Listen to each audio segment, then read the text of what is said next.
Ibinalik sa Senate detention si dating DPWH Assistant District Engineer Bryce Hernandez. Ayon kay Senate President Tito Soto, kasunod yan ng inihaing writ of amparo ng kampo ni Hernandez sa korte dahil sa mga banta umano sa kanyang buhay.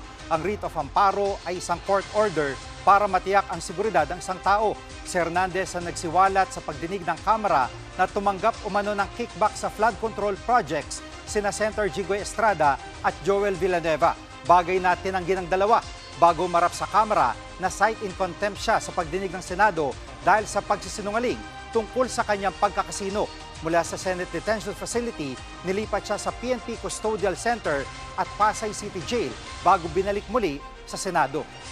Mga kapatid, Jig Manikad po, pagdating sa mahalagang balita sa loob at labas ng bansa, dapat una sa lahat, mag-follow at mag-subscribe na sa social media pages ng News 5.